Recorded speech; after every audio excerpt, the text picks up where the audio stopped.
சித்தருக்காக இறைவனே இடம் மாறிய திருத்தலம். இறைவனை வழிபடுவதற்கு 4 வகைகள் உள்ளன. அதில் 4வது வகை பயனை எதிர்பாராமல் வணங்குவதும் பூஜை செய்வதும் ஆத்ம நெறியாக வழிபடுவதுமான சித்தர்கள் வழிபாடு என்று ஆன்மீக பெரியோர்கள் சொல்லியிருக்கிறார்கள்.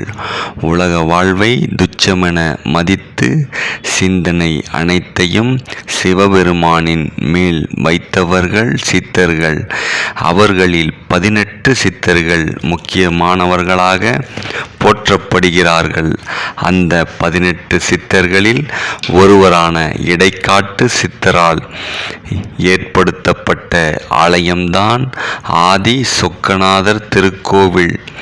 மூர்த்தித்தலம், தீர்த்தம் என 3 பெருமைகளும் ஒருங்கே அமையப்பெற்ற இந்த ஆலயம் வைகை ஆற்றின் அருகில் அமைந்திருக்கிறது.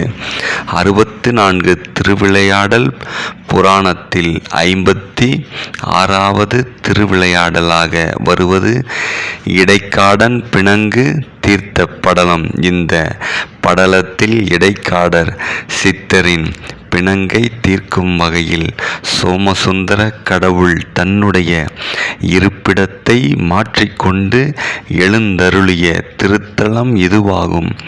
அதோடு குபேரன் தன்னிடம் உள்ள செல்வத்தை மேலும் பெருக்கிக் கொள்ளும் வகையில் சொக்கநாத பெருமானை பிரதிஷ்டை செய்து வழிபட்ட தலமாகவும் இது திகழ்கிறது. நவ கிரகங்களில் புதன் பகவான் வழிபட்ட இடம் என்பதால் இது புதன் கஷேத்திரமாகவும் விளங்குகிறது. இந்த ஆலயம் உத்திர ஆலவாய், வட ஆலவாய் என்ற பெயரிலும் அழைக்கப்படுகிறது.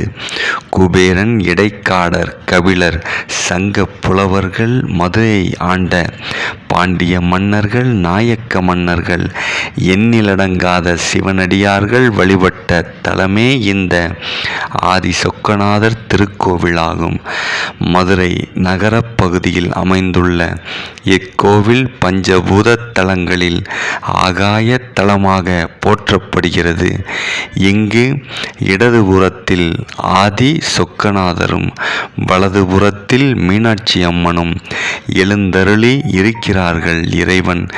இறைவிக்கு முன்பாக விநாயகரும் முருகனும் உள்ளனர். அதோடு சமயக்குரவர் என்று சொல்லப்படும் அப்பர், திருஞான சம்பந்தர், சுந்தரர், மாணிக்க வாசகர் மற்றும் தெய்வானையுடன் கூடிய முருகப்பெருமான் காட்சி தருகின்றனர்.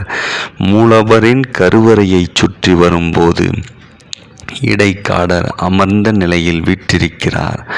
நடராஜர், சிவகாமி அம்பாள், காலபைரவர், நவக்கிரகங்களும் தனித்தனி சந்நிதிகளில் உள்ளனர். ஒரு மண்டலம் இக்கோவிலுக்கு வந்து சுவாமியையும் அம்மனையும் வழிபட்டால் திருமணத்தடை, அதாவது திருமணத்தடை நீங்கும், குழந்தை பாக்கியம் கிடைக்கும், வறுமை நீங்கும் என்கிறார்கள். உடன்தோஷம் உள்ளவர்கள் இத்தல இறைவனையும் இறைவியையும் வழிபட்டால் புதன்தோஷம் விலகுமாம். இவ்வாலயத்தில் வைகாசி உற்சவம், ஐப்பசி மாத பௌர்ணமி, ஆடிப்பூரம், நவராத்திரி ஆகிய நாட்களில் சிவர் சிறப்பு வழிபாடு செய்யப்படுகிறது. 4 கால பூஜை நடைபெறும். இந்த ஆலயமானது காலை 6:30 மணி முதல் பகல் 12 மணி வரையும், மாலை 4:30 மணி முதல் இரவு 9 மணி வரையிலும் பக்தர்கள் தரிசனம் செய்வதற்காக திறந்து வைக்கப்பட்டிருக்கும். மதுரை மீனாட்சி சுந்தரேஸ்வரர் ஆலயத்தின் கிழக்கு வாசலுக்கு அருகாமையில் இந்த ஆலயம் அமைந்திருக்கிறது. மதுரை பெரியார் பஸ் நிலையத்தில் இருந்து சிம்மக்கல் பஸ் நிறுத்தத்தில் இறங்கி நடக்கும் தூரத்தில் இந்த ஆலயம் உள்ளது. நன்றி, வணக்கம், வாழ்க வளமுடன்.